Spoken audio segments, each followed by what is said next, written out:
I never knew when we started this journey whether we could do this, whether we could achieve financial independence through real estate. We had 40 grand cash between us. We bought a fixer-upper. Essentially, it was a knockdown. We did a cosmetic renovation. We made 250 grand on that in about 2 years, right? Bought in 2001, sold in 2003. We paid lender's mortgage insurance on every one of them. You started your career in '94 as a music teacher. So again, we're talking about modest incomes. That's right. And then you retired from being a principal at the age of 52. We had a lot of family try to say, oh, you're taking on too much debt. You're going to ruin yourself. This is too much, too soon, too fast. If we can do it, anyone can do it. Yeah. G'day everyone, welcome back to another episode of the Australian Property Investment Podcast. We're coming to you from Woonona HQ, a matter of time before our studio is locked and loaded. But in the meantime, here in the foyer, I'm joined by Barney Ellevsen as well. Hey Barney, how you doing? I'm really well, Aaron. Thanks so much for having me. Mate, I'm excited. Sorry to cut you off there, mate. I'm already ready to get straight into it. Barney, I'm excited to get into this because one of the big questions that I'll get from investors that even crosses my mind as well, as we're going on the journey, I'm like, find me someone that has successfully crossed over and is now retiring on their passive income from their investment property portfolio, which you and your wife, Ruth, have done. That's right. Yeah. Yep. Yeah. So we're going to go through your story, warts and all. We're going to unpack the journey. So if you're listening and you're going, tell me that this dream is real, show me that this works, we have living proof here today that playing the long game, investing in quality assets, for example, staying the course will pay dividends to successfully come out of your career and move into being retired through property. Absolutely. Yeah. Awesome. Thanks, Aaron. So to set some context, details for yourself, you started your career in '94 as a music teacher. So again, we're talking about modest incomes. That's right. Right. Absolutely. As teachers, Ruth works for the Department of Education, salaries, and then you retired from being a principal at the age of 52. That's right. So effectively, you've given up work. That's right. In your 50s, early 50s. Yeah. And you're also self-employed at some point as well. And we talked about the self-employed journey, which we'll cover off later. And so through building out a portfolio, you've retired, and now you've gone to start your BA business, selling property buyers, which we'll unpack. But there's a lot to get through there. If you look back on your journey, probably what's the one big thing that you say that was the turning point that really got you on this trajectory to build a property portfolio? It's a really good question, Aaron. But and just picking up on your introduction there, and I think last time we spoke when you invited me over to meet the team and whatnot, had a bit of a chat. I never knew when we started this journey whether we could do this, whether we could achieve financial independence through real estate. We knew it was possible because we knew people had done it. Yeah. And I guess it's just about having faith in yourself and having faith in the numbers and the history of what real estate has done throughout time, and just believing in, like I say, staying the course. So it is absolutely achievable. And I know it's cliched. If we can do it, anyone can do it. Yeah. But people never hear that, Barney, in the sense that I'm a big believer you can't be what you can't see. So if someone's watching this and they're going, I can see someone that's done it, it lays some breadcrumbs to follow, right? Sure. And to answer your question, what were the turning points, I suppose, or the critical moments that helped us bring that about? I guess at each stage, those moments come along. I guess for us, see, when Ruth and I, we both sort of, Ruth and I, this is our second marriage for both of us. We'd both done a little bit of stuff in real estate prior to us meeting and starting the journey together. But we started together in 2021. No, sorry, 2001. I beg your pardon. That's cool. Let's give 20 years in the journey. Yeah, 2001. And we had 40 grand cash between us, right? And so I guess for us, getting our first property, right, that was going to start our journey, and we bought a fixer-upper. Essentially, it was a knockdown. We did a cosmetic renovation. The family was growing and the mortgage wasn't coming down, so we sold it, right? We needed more space before we were able to knock down and rebuild. But we made 250 grand on that in about 2 years, right? That's so insane. Bought in 2001, sold in 2003, okay? Bought for 440, so we had just less than 10% deposit. So we probably the first 5 properties we bought, we paid lender's mortgage insurance on every one of them. Because we just wanted to build that asset base. But so that at age 30 sort of felt like we were starting again, I suppose. And that moment when we sold that property, sort of 2 years after we'd bought it for 690,000, we thought, okay, we've made a bit of a dent. We can do something with this, and so that was one of those turning points, I guess. And I guess those turning points relate to being able to get over those barriers of the two big constraints, which are, capital or equity and cash flow. Yeah. I suppose the two big constraints when you're building a portfolio is the equity to buy more property and the serviceability for the bank to allow you to keep buying more property. So being able to do some chunk deals which gave us good pieces of equity, and then getting some really good, what we call cash cows, like high cash flow properties to help us with the serviceability, and seeing those pieces of the puzzle fall into place as our journey unfolded. I guess they were the critical things for us that allowed us to keep going and to keep growing. Excellent. Thanks. Yeah, I guess what I hear there is there's early wins. Yeah. Right. So hey, we've bought, we've done some work on the property. Now, today's market, some people might hold that, get it revalued, pull some equity out of that. You choose to sell, take your cash, capital gains free, go into your next couple of projects 100%. As well. All right, cool. Thanks very much. I want to start, if we go back to the journey, and there's something, and I think one of the big conversations that I want to put on the table, which I don't think happens enough, is investing as a couple. Yeah. So the reason why I say this fair and squarely is because I see so much YouTube content which is driven by males in property. And here I am, another male in property, for example. But I know firsthand a lot of our investment decisions, the financial management in our household and our business is run by Bernadette.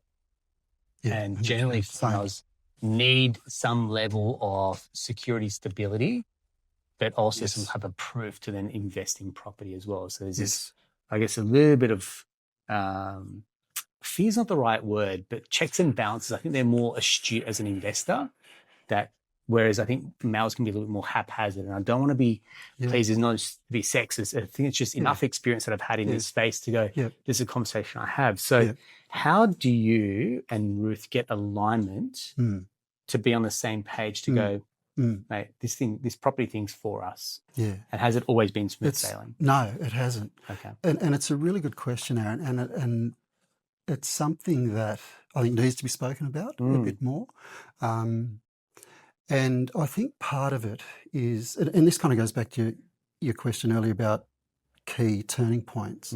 A lot of it is education, like educating yourself, right?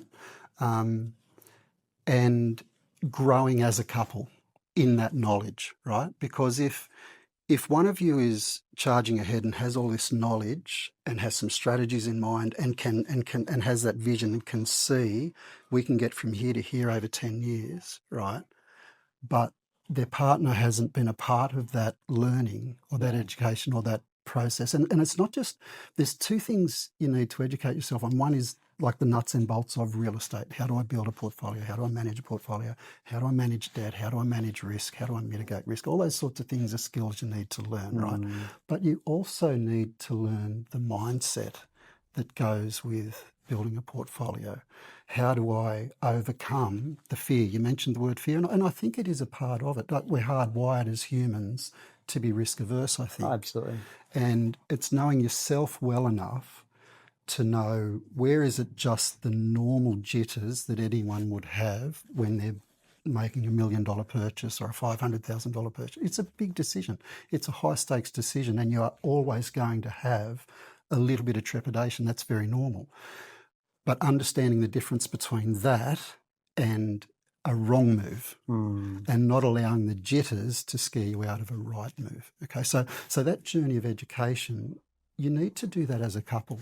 You know, and if you're not doing that as a couple, I think you're possibly setting yourself up for problems, and maybe a bit of a rub and a bit of a misalignment as you journey that. And it's interesting you mention a little bit of a male prominence there in terms of that whole space, okay? And I've seen it as well, right?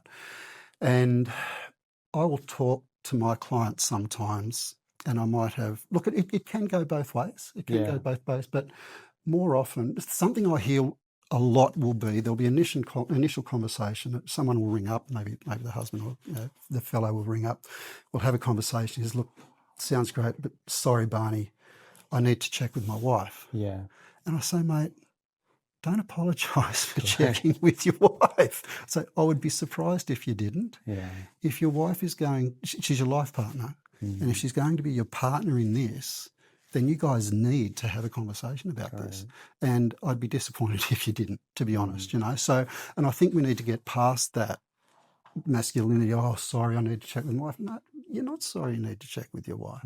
You're lucky to have her in your corner and on your team. You couldn't do this without her. Well said. You know what I mean? You consult with her, and two heads are better than one. And I think that's really important.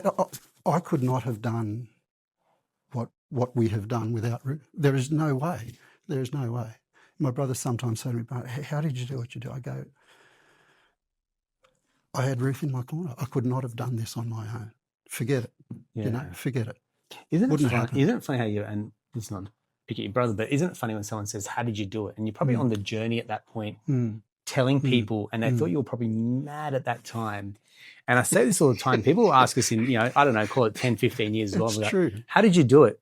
I was like, geez, it was hard. Yeah. We had to build a team. We had to get ourselves in the right headspace. We had to get organized financially. Yeah. We had to have hard conversations. Yeah. And ultimately, we had to pull the trigger. Yeah. And I think that's the question that I say for a lot of people.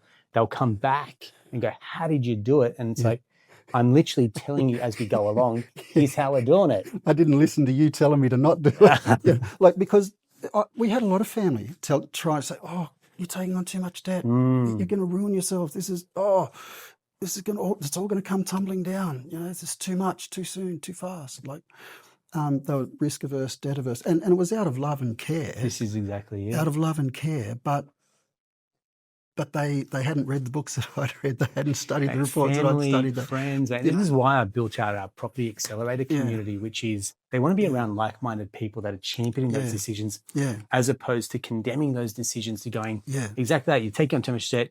That's a risky area to invest in. That's a bad decision. The market's going to tank. And it's coming from family or friends that haven't done it, that aren't doing it, but somehow seem to have an opinion about it. And I've got a very clear saying to people, like, no pay, no say. So you're not paying my mortgage, you don't kind of get a say in my strategy. Or if I'm not paying you as a professional, I like that. You don't get a say, you don't get a seat at the table. And it's not to be disrespectful. No, not at all. It's just more a courtesy that you've got to shut out the noise. You do. To be able to move forward with clarity and confidence. You do.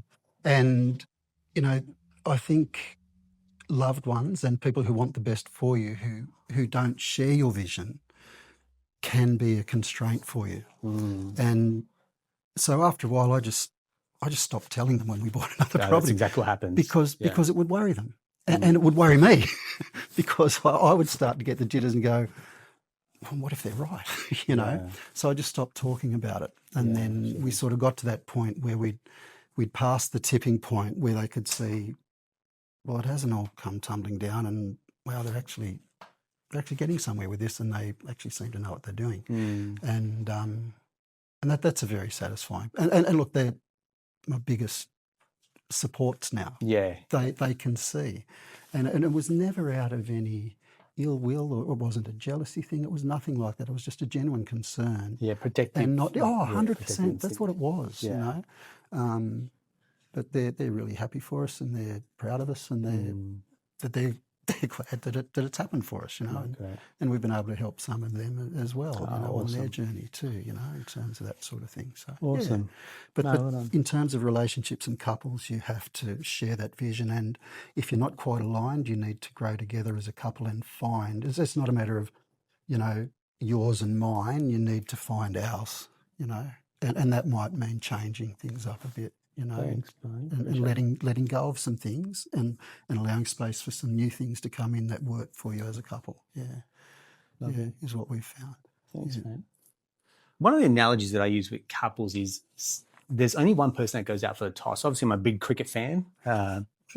So, Steve Smith or Pat Cummins will only go out for the Yep. toss, right? Yep. Not the Yep. whole squad of 11. Yep, sure. Or in a couple, 2 don't go out for a No, coin sure. toss. So Yeah. adding your relationship. So the Yeah. analogy I'm trying to get to is who takes the lead Yeah. here, and has that changed over time, or does someone consistently drive this in your house? Yeah. It depends. We've kind of found our roles within it, and it sounds like Ruth and I are fairly similar to yourself and Bernadette, where Ruth looks after all the financial side of the the business, the portfolio, the household, right? So she is incredible, right? She can tell me what our interest rates are, what our loan. I can't tell you that, right? She's just got it all there, and she knows what the rates are for this property, what the border bills are. She's got all of that, right? And I know broad brushstrokes, right? I know the cash positive, and I know the outgoing, but I can't break it down in that detail. So Ruth's got all of that, and I'm the hustler in terms of searching out the next deal, planning the next move, sourcing that deal, negotiating, securing that deal, right? But Ruth's kind of the gatekeeper on what deal gets up and what deal doesn't. Awesome. You know what I mean? Yeah. So I'll come to Ruth, I found this great property. And she'll be like, right. Convince me. Exactly, And sometimes she'll just be like, nah, forget it, not now, wrong time. Yeah. And I'll be like, oh. In our books, every time's a good time. Every time's a good, what's this wrong time of which you speak? I think you and I probably are very similar. Where I have very bad tempo and timing energy. So to me, I want it done yesterday. Yeah, I'm the same. And I find what Ruth does is she keeps me grounded, and she asks really good questions, and she forces me to reflect on the bigger picture. Yeah.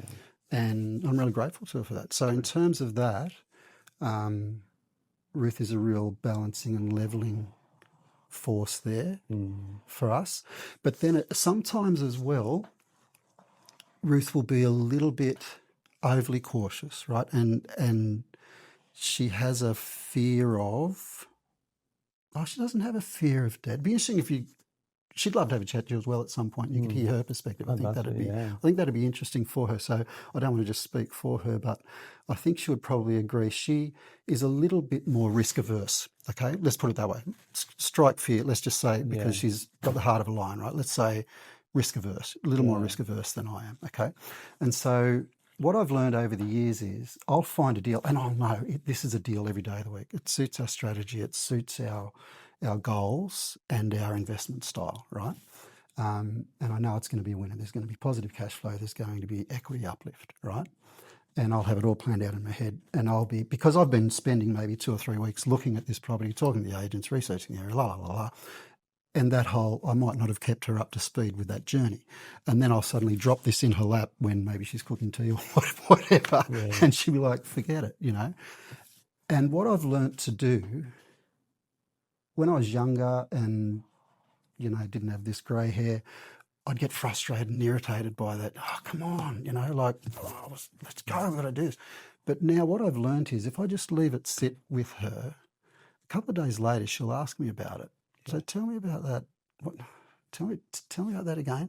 And I'll go through it again, and then she'll say, okay, all right, well, let me think about it. And then maybe over the course of a week, she'll move from stone cold over my dead body to, all right, ring them up and make an offer, So and I've just learnt that about our own rhythms in terms of the decision making and where our mindsets are and how we operate, Mate, it's a very similar type of is that right? Yeah, very similar type of style. Interesting. Which and I think maybe this happens behind closed doors for a lot of couples that invest. And so to open it up goes, oh, that's similar to us. And I'm like, I'm glad I'm not alone, because I thought I was the only one, handbrakes or like maybe, speed of decisions. I think that's where we got, that's what wins deals. It's speed and decision making and conviction. Yeah. Whereas a yin and yang energy is, I want to be measured. Let me do my numbers. Let me think this through. Yeah.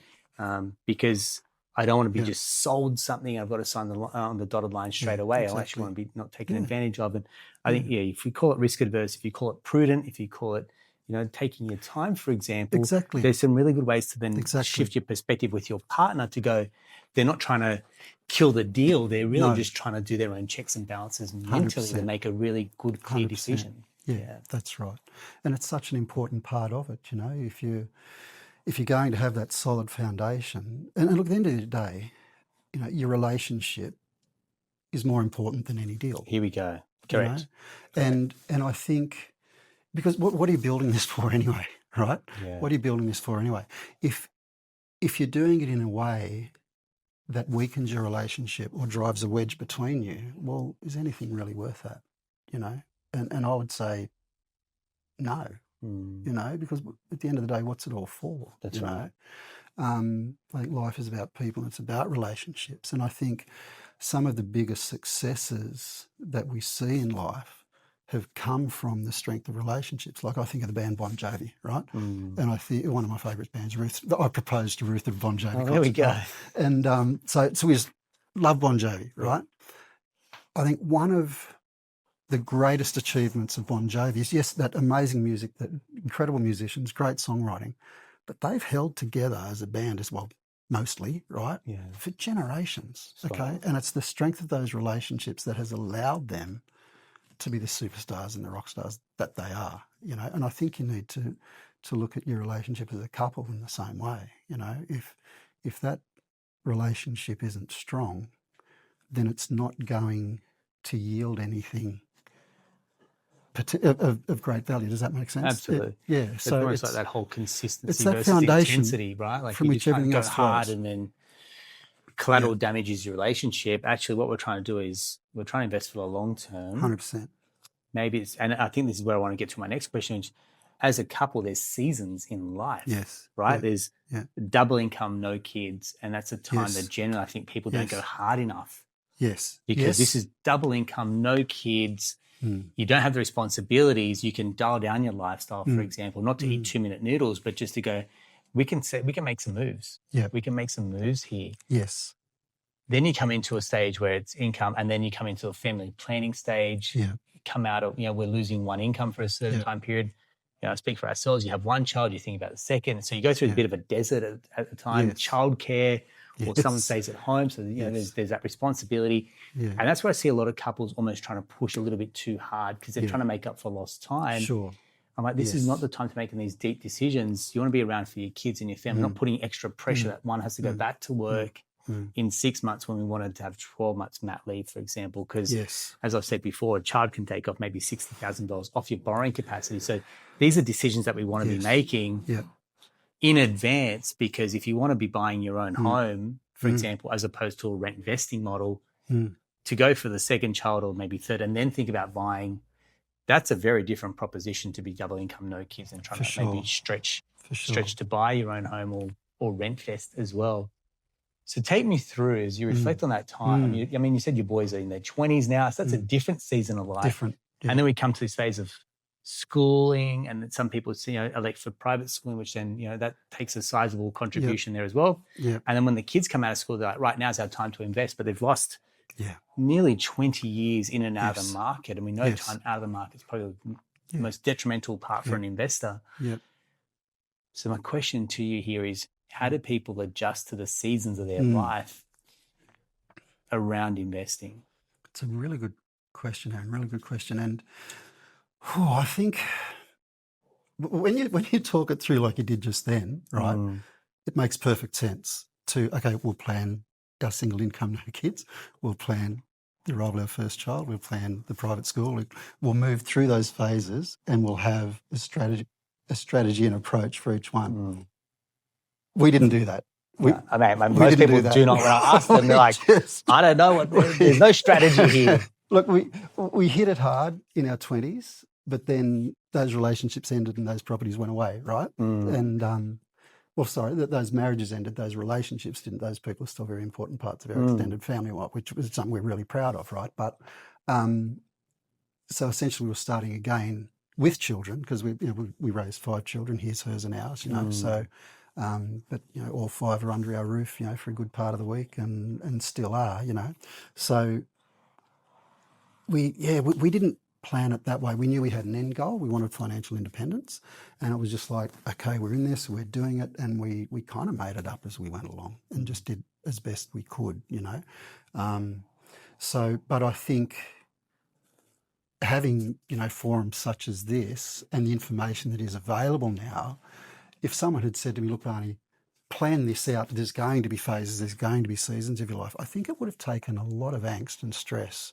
out of my journey, because we just were head down, raising kids, trying to buy property, working full-time, running part-time businesses, and we were just in there boots and all, and we're just sort of in there at the coalface just doing it.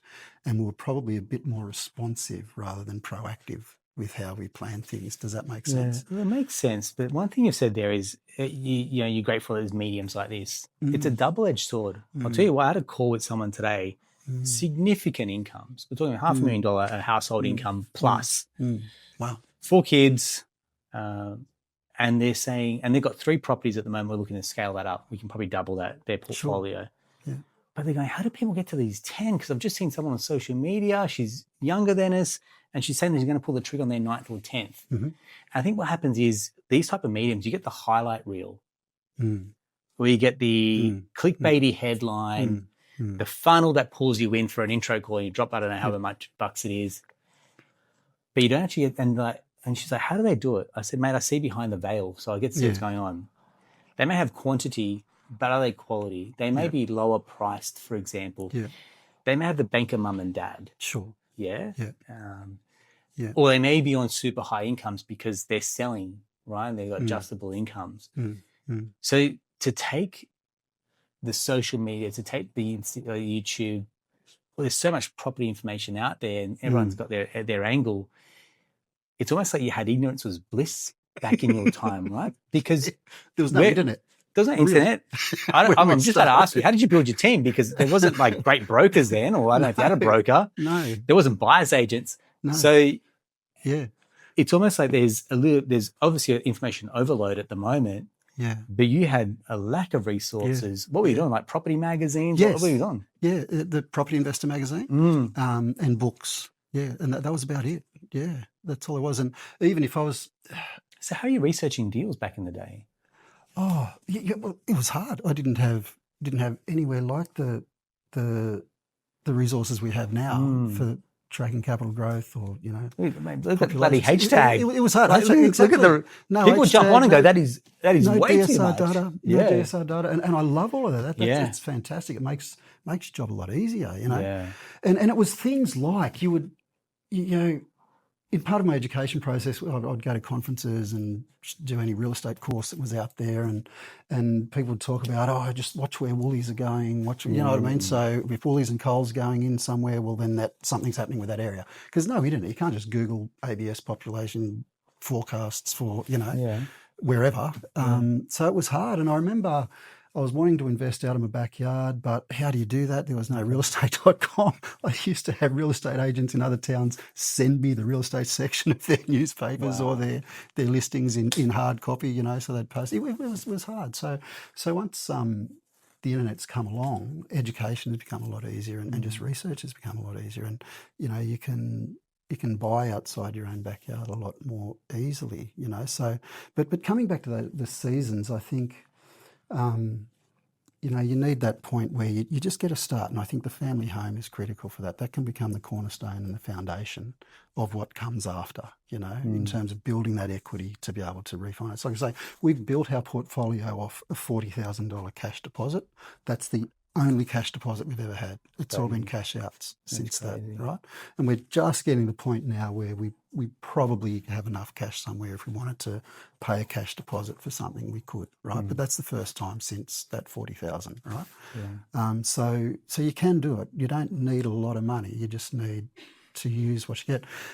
And you're talking about the couple with the $500,000 income. I get frustrated when I see, because you see the young people starting out, and you say, or I think if you do this, this, this, and this, you'll have a great journey. You'll set yourself up, right? But then you see people who haven't done that, and they'll be maybe mid-40s, early 50s, Yeah. and they think, oh, it's too late for me. Well, Yes. well, it's not. You know, you're probably sitting on $2 million or $1 million equity that you haven't Plus tapped. borrowing capacity because your incomes are peaking. Exactly. In the 40s. You're at the height of your career and your Right. earning potential, you know, so hook in. You can achieve a lot in 10 to 15 years, you know. So in terms of those seasons, I think for the people starting out, just get your team around you early. Like you say, while you're double income, no kids, get yourself Go into hard. Go Go hard, 100%. And then be planning for when the kids come along. And do that well. You only get that time once and it goes in the blink of an eye. This is the other part. I think we probably sat out of the market a little bit when we had our very small kids, right? And it was, hey man, we don't want the financial pressure at this point. We want to enjoy this time. Now the business was probably our investment and our asset that we were investing heavily into. Sure. But then after a while, the pendulum swung and we go, right, now we can have properties that are compounding, they're doing their heavy lifting while we go do our heavy lifting at work. And I've spoken a lot about, say, property equity versus sweat equity in a business. Yes. Oh, yeah. 100%. And we were talking earlier, and we'll come back to this as a question, but we're saying, but if it was this easy, everyone will be doing it. That's right. Yeah. Like That's you right. look at, you've run a business and and you're saying before, like, that there's a comment, and I'd love for you to share it, which is, how it's not an easy, and it shouldn't be easy. Yeah, that's right. That's right. And did you want me to share the story? Go for it, about it not being easy. I was, this is a time when I was working full-time as a music teacher, and Ruth and I had ran a series of music schools and performing arts schools sort of in the evenings, you know, which sort of helped us get a little bit ahead as well.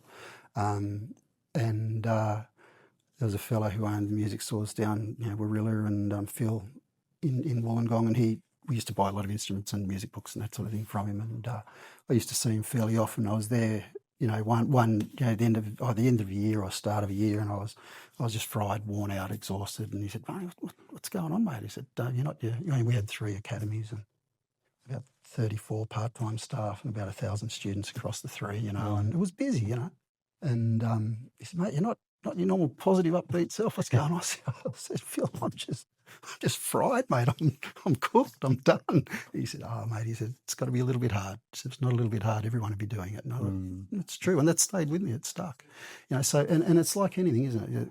The things that are of true value in life are not easily won. It takes work. It takes sweat.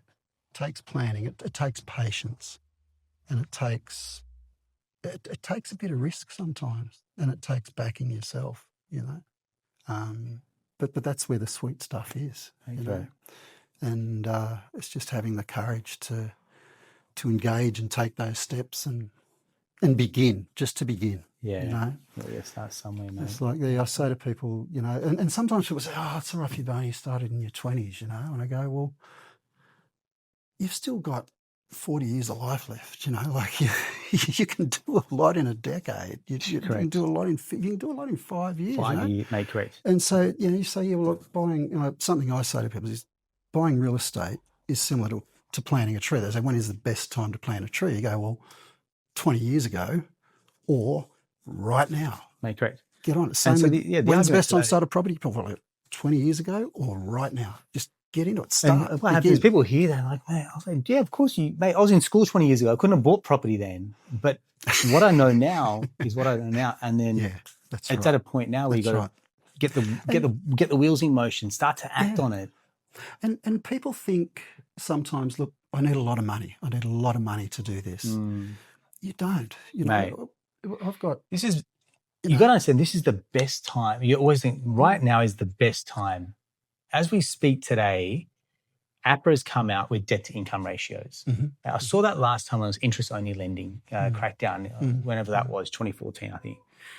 Then we saw it out of the Royal Commission, for example, and we've come in these cycles and waves. I'm like, living expenses weren't a thing. Like, you think about when you bought your properties, living expenses wasn't even, no one even knew the word. Yeah. Right? Yeah. And so cost of living wasn't talked about. Wasn't, and as we move forward in the next 3 or 5 years, tech will then be able to data scrape your bank statements, for example. They'll actually see a true cost of living. They'll be able to work out what that looks like. So it'll just get harder then. So right here, right now is the best time to borrow, because as we go on in time, lending standards will only get tougher. As much as banks want to lend and earn money, they're always going to be prudent. Yes. So, mate, I go back 5 years ago. They didn't care if you had credit cards. They never factored that in. They didn't care if you had HEX 5 years ago. Yeah. Today, all that matters. Yes. Private health insurance matters today. Yes. Yes. Private schools matter. Yes. So you start to look at it going, oh, I'll just wait. I'm like, yeah, you wait. I'm sorry, but waiting will be to your own detriment. It will. It will. And, you know, I have clients will come to me and say, look, you know, I've got a $1 million budget, I've got a $2 million budget, or I've got a $400,000 budget. We can work with everyone and we can get them on something good, you know, that's going to make them money and give them good cash flow. You know? I love it. There's always an opportunity. Whatever your budget is, there's an opportunity. And you need to be careful of these generalizations that don't apply to every situation. So if you've ever got, you know, just did a deal for a great young couple, their first investment property, $367,500, a 1-bedroom unit in Brunswick, Melbourne. Yeah, right. 7% gross return. Geez, not bad. Not bad, right? And that's all they could afford. And they're not going to be worse off having done it in 10 years from now. That's going to have been a great decision for them. But they did that with less than $400,000. And they'll be able to do another one in 12, 18 months, you know. So you don't have to go big to make a dent and to get traction and to be moving forward. You just need to begin. Yeah, correct. Yeah.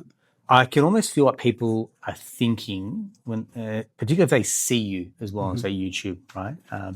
They're like, hey, boomer, easy for you, you know? Yeah, sure. And I think your generation, they go, mate, your generation, easy to get into the market. And you know, the counter argument that you guys have is, mate, it was 17% interest rates. I didn't have the internet. Yeah. How do you handle that type of rhetoric to go, hey, Barney, easy for you back in the day where properties weren't this expensive, cost of living wasn't out of control, foreign income, you know, foreign investors weren't buying into the market, for example. There's so many, and I want to hear it, and I want to meet people halfway with that sentiment, but then you probably say, oh, there's a bit of excuses in there as well. Yeah, for sure. Look, I totally get it. And for people who might say, you know, younger generations who might say, oh, yeah, boomer, you had it easy. I go, to a certain extent, I go, fair call. The reality is, I think it was easier when Ruth and I were starting to build our portfolio. I think in many respects it was easier than it is now. What we didn't have was the information, the knowledge and the support networks. We didn't have that, right? But, you know, wages to median house prices, that ratio is, and, you know, I think the first house I bought was $150,000 and the household income was $60,000, right, at that time. What myself and my ex-wife were earning at that time.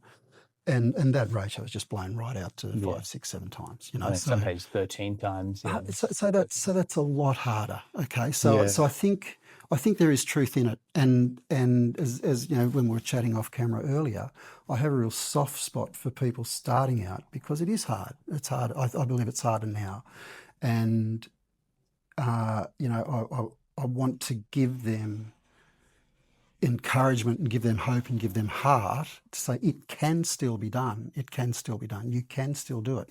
You can still achieve financial independence through real estate investing if you're prepared to educate yourself, build your team, and take the journey, right? It can happen, right?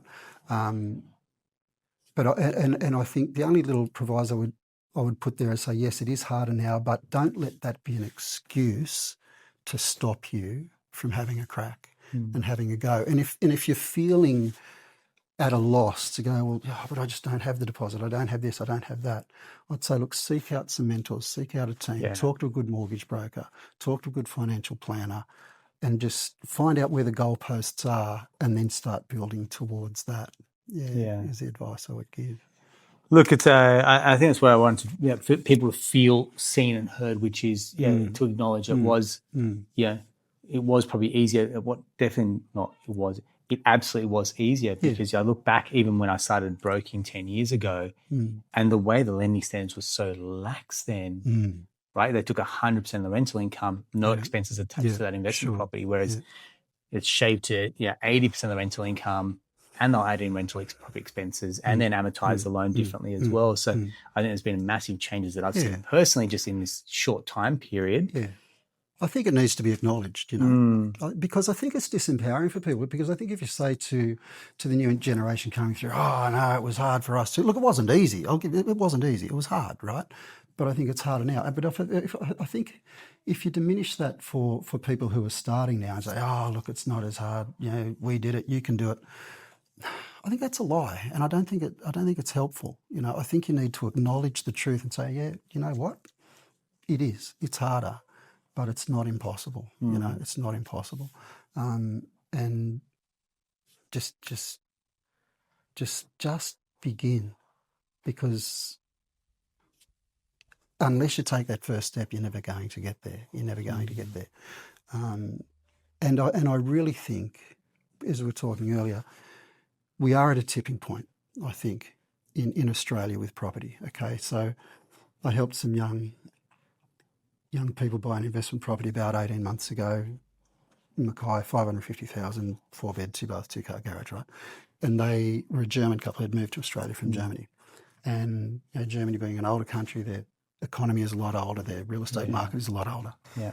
They just could not believe they'd managed to buy a home. They didn't live in it. It was an investment property, rent investors, lived in Perth, bought in Mackay, Queensland. They said, we never thought we would own real estate, because back home, you don't. Yeah, you just a lot of European countries, you rent for life. Yeah. You rent for life, right? Yeah. I can see our Australian economy heading in that direction, and our Australian real estate market heading in that direction. Yeah. But there is still a window and a period of time where people can write their own script, write their own journey, and be on the haves side of the equation rather than the haves not side of the equation. But and I just want to encourage them to get in now, because I don't know how long that window's open for. Correct. I'm saying to everyone, and I've got no agenda here when I say this, right? But we're literally living in the middle of this, where it's becoming the great divide of haves and have-nots. The government first home owner grant, the 5% no LMI scheme that came out in October, has literally changed the market. You could overnight change the market. You can see then the banker mum and dad is open for business, and I see it firsthand. The parents that are able to get their kids in the market and buy them into blue chip areas, or they're not going to stepping stone units like one bedders. They're buying townhouses, they're buying freestanding homes. They could never afford that if not for the great gratitude from their parents, the gift. So then it's like it's on the parents to then help. So then it's not a level playing field for this younger generation buying those homes. But then you think where you are with your kids that are in their 20s, the next generation under them is my kids who are 7 and 5 and will be property backed to help them get in. So I think about that future generation as well. Sure. Yeah. And so if we've got our cohort of parents who are renting or not able to afford to get in and build a portfolio, it's the kids that are then going to suffer, 100%. right? And again, there's a sentiment going, we should be capped. And I saw it on one of the politicians were talking about how investors are pushing the market out of control. Man, I'm just trying to improve my lifestyle. I'm not making these rules. Trying to become self-funded, trying to leave my kids something as well, trying to have a better life. And they're saying, no, we've got to cap the number of investment properties. We've got to stop investors from buying, got to roll out negative gearing, got to roll back CGT. Mate, the horse is bolted. The government cannot do anything aside from pour fuel onto the fire and go, right, the only thing that's going up is house prices. They cannot stop this. No. We need investors to house our people. If you take investors out of the market, that tenant who is displaced is not necessarily going to be able to afford to buy that house or any other house. So you're not helping the housing crisis by, trying to slow down the market for people to. The train can't slow down for people to get on it. You can't. Unfortunately, as hard as that is for maybe some people to hear. That's right. There's too much riding on the Australian property market. Think about governments and stamp duty. Think about tax, capital gain tax, land tax, for example. Everything that comes off the back of it. How many industries are propped off of property? There's finance industry, there's buyer's agents, there's the real estate agent, there's conveyancing. mate, this country is built off property. Whereas you look at other countries like the States, and that's a very good share trading, buy your stocks over there. That's their, ETFs. That's their poison of choice over there, right? It's very much built around the commerce in that country. This is built around property. Yeah. Even being self-employed, as the business goes up, rather than move that profit into a company and then buy through that, because that becomes tax effective. And so I think the hard part for people that aren't on board with it or trying to resist it, it's the whole saying, what you resist will persist. Exactly. You keep trying to resist, trying to buy them into the market, this thing's just going to keep eluding you. That's right. It is what it is, okay? And I suppose to the different types of person out there, like you mentioned, the family who might have money, the mums and dad, the banker mum and dad, right? I would encourage those people, help your children. Help your children get into property, because you don't want them to be on the wrong side of that great divide, okay? You talk about seasons. Ruth and I are at that time in our journey where we're starting to think about that transgenerational wealth, okay? So we're fine, okay, that's great, but I'm not going to hang up my boots and say, well, I'm done, finished, I'm okay. What drives me now is being able to help my children get established in a responsible way that is sustainable. There's a saying, I grew up in a farming community, right? And there's a saying in the farming community, the first generation clears the land, second generation clears the debt, third generation clears the assets, right?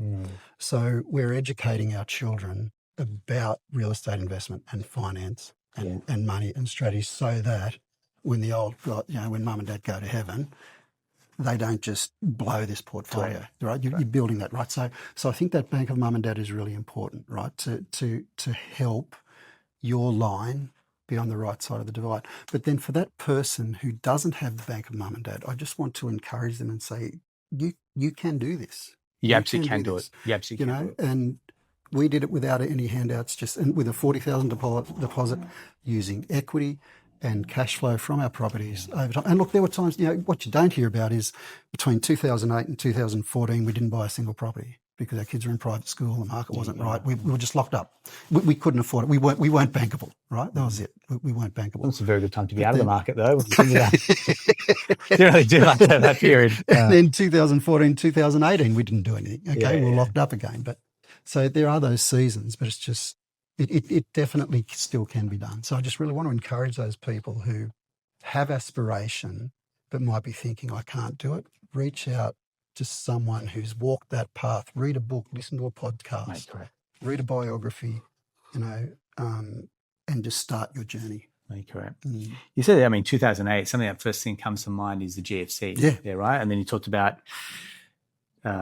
2014, 15, I think we had the interest-only crackdown, then we had the Royal Commission, then we had the pandemic, for example. I've kind of seen this play out in my lifetime, what you call these black swan events, and everyone's now talking about, the 13.8 year property cycle, which then lands in 27, 28. Now, I'll just wait till then for that black swan event. Take me through, how have you handled going through those turbulent times? And then the next question to that is, why waiting for a black swan event could be dangerous? I think one of the things that stays with me, one of the sayings is with real estate, it's not about timing the market, it's about time in the market. Okay, so and there's a strategy for every point in the market cycle. Okay, and this is something I learned from farming communities as well.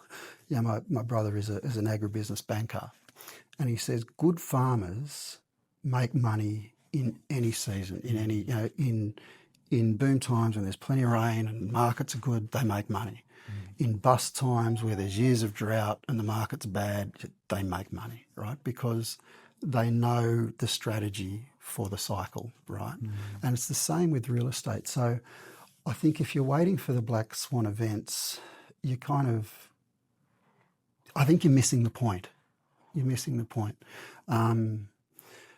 You need to just start your journey and let time do that work for you, because history shows us that well-located property, good quality buildings in good locations tend to double about every 10 years through what we call the rule of 7, 7% capital growth compounding per annum will about double the value of that asset, which is pretty much what Australian property has done over the long term. And in recent years, a lot of places have done a lot better than that. And the forecasts you were showing me earlier this morning, over the next few years are going to do much better than that again, right? But even at that 7%, you're still going to, a very average performing asset can double in value, So you don't wait around. It's like the plant the trees. It's just get in and start your journey and let time do that work for you. Let the economy play out and let that capital growth that comes and the rental growth. See, that's another part that people forget about with the portfolio. Like you might be cash negative for the first 5 years or so, but as rents come up and as you pay down a little bit of debt, you'll gradually get to the point where you're cash neutral or cash positive, and then you can go again. The other thing people forget is we've only ever done interest only loans. We've only just this last cycle, we always would finance 5 years interest only. You get in that 5 years, you'd shop it around, go another 5 years interest only, and then for what we're just starting to do now at this season, I suppose, is we thought, look, let's just go principal and interest now. We're not shopping it around. We'll start paying down the debt. Okay. But when you're in that interest only phase, what people forget is time does the work of reducing the real dollar value of that debt. Even though you might have taken out a $600,000 loan to purchase that property, in 10 years' time, the value of that $600,000 debt is far less. You might not have paid $1 off that debt, but in real terms, it's worth half what it was when you took it out. And that, coupled with the capital growth of the asset, is where you really start to make some serious wealth. So, it's just a matter of getting in, riding the cycle, and allowing that time to do the work for you. Something else we say is, real estate for us is not get rich quick. It's get rich slow. But slow could be 15 years. Like, I was reflecting with Ruth this morning before I came over here, and the portfolio we have now probably dates from 2008. Okay, right? So we had traded a few properties beforehand, and we'd had 3 consecutive good wins where we traded out of owner-occupier homes. We sort of made $250,000 a pop within about a 7-year period. So we made about $750,000 in a pretty short space of time, right? In equity. Okay. It's just a matter of getting in and finding those opportunities and bringing that about. It's funny when you reflect. I mean, what's that? 2008 you said to now, so just under 17 years in the game. It's like running a business for 17 years, and at the start it's slow going. Is this ever going to work? And people drop off at that point. They'll drop off. It's not working for me. I'll go into Bitcoin. I'll go into shares. Health, kicks in, or something happens, for example. And I think it's just who can stay in this game the longest will win. Will win, exactly. And it takes people, the amount of people that then go, man, we've got people that are going to Dubai at the moment and trying to buy property over there. I'm like, you're crazy. What are you doing? Cashing out, go and buy crypto, go and buy shares, go and buy ETFs. And they call it diversification, but it's almost shiny object. That's where I almost go, hey, is diversification shiny object syndrome? Or is it actually a method to your madness when it comes to investing? We are 100% real estate. One of the first books I read when I was 24 was Jan Summers, an Australian investor. Mate, there you go. How to Build Wealth Through Residential Property. I read all the books. I think there was 3. The first one, How to Build Wealth Through Residential Property, How to Build More Wealth Through Investment Property, and How to Build Wealth in Changing Times. And so Jan Summers was pivotal for me in terms of my education and being able to see it, right? And I remember distinctly... Did you have that software that came on the CD? Did you? No, but... I think when I first started broking, I got it, ordered it. No, I never had it, but a real estate agent who I'd bought property through had it. Yeah. And I said, find out. So I'd be looking at a property and I'd say, what's the internal rate of return on this one? Because Jan was all about internal rate of return and that sort of thing. And she was pivotal for me. That was a real formative moment for me, her books. And I've never met her or anything. No, I've tried to get her on. She's mate. I don't do this stuff anymore. But I loved her story, and Jan made it real for me. Like I didn't know Jan, but I believed her story and I believed her numbers. It just made sense. Numbers don't lie, right? Numbers don't lie. And I could see that. But one of her pieces of wisdom, and it speaks to the shiny object thing that you talk about, she said, people say, oh, why don't you diversify in shares? Why don't you diversify in this? And she said, look, we are, don't put all your eggs in one basket. And she said, we have always put all our eggs in the one basket and we just watch that basket. And Ruth and I have been the same.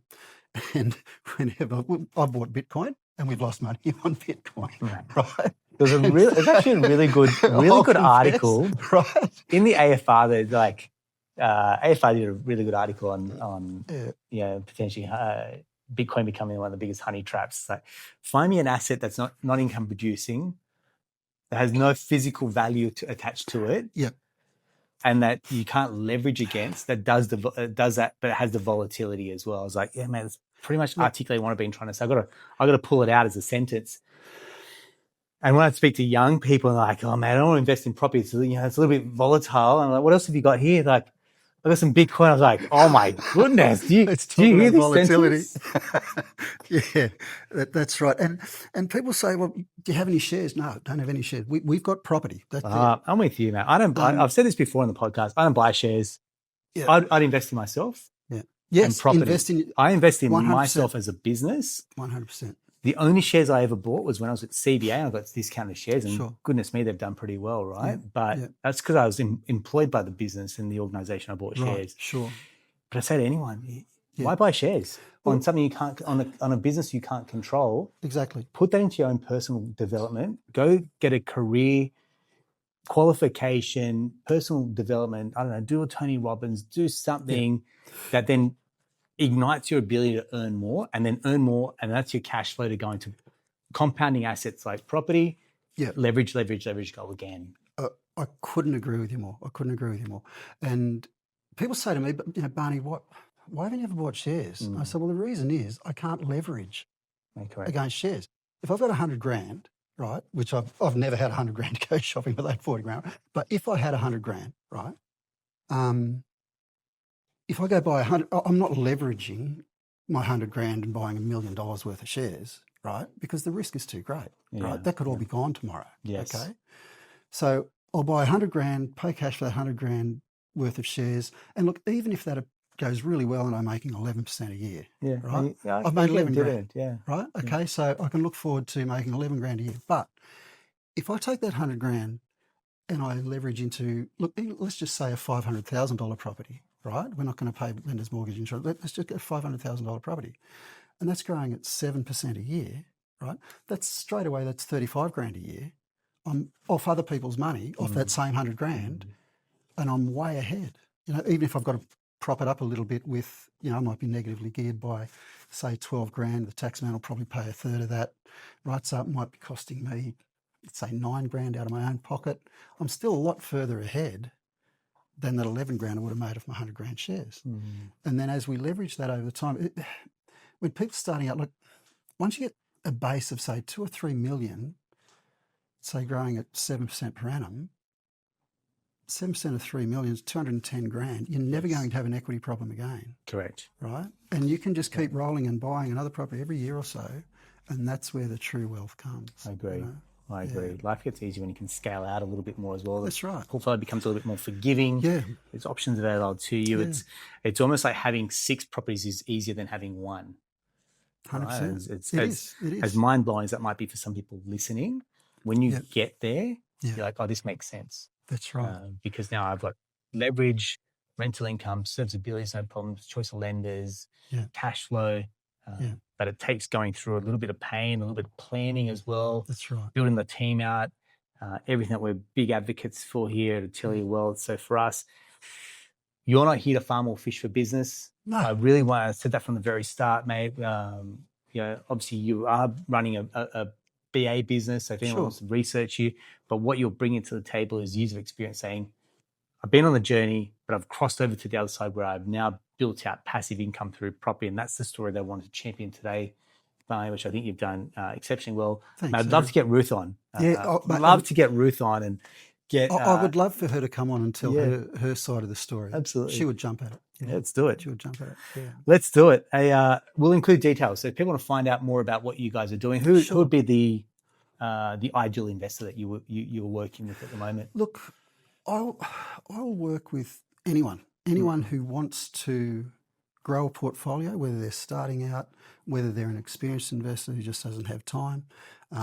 Look, even a first home buyer, because I like working with first home buyers, because that first home, if you get that right, that can be the cornerstone of a portfolio, you know. And I've got a real soft spot for first home buyers and beginners. You know, I just want to help them, you know. Like I mentioned, I was in education for 30 years. You don't serve a community for 30 years and then that just goes away, you know. Like that's still part of my DNA. I'm a bit of a mixed bag. I'm a capitalist, but I'm also a humanitarian, you know. So, and I think one thing that stands out is you guys are creatives. Like I get a lot of people in the music industry because it doesn't typically pay well, right? The arts, music, anything creative doesn't typically pay well. Right. No.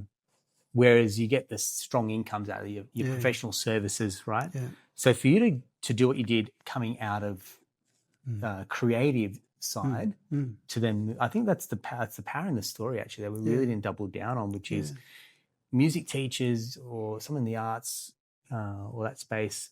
You last person you expect to be financially independent off the back of a real estate portfolio. You don't expect that of a musician. Correct. You know, you think of the starving artist, the struggling musician. You know, and you know, look, I love the arts.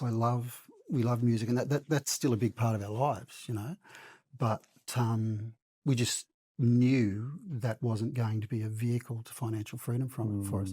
And as soon as, you know, in my early 20s, when I first heard the term financial freedom, because I don't come from money, my parents are, you know, beautiful people, but risk-averse. They are the generation debt is bad, not you good pay your debt, home off bad as quickly debt, as possible. and then you just write it out, you know. So there was none of that in my story, you know. So it's you don't think of a musician being able to do that. So I sort of said, look, if Ruth and I can do it as two musicians, right, with 5 kids and in private schools at different times, then literally anyone can do it. Anyone can do it. Yeah, for sure.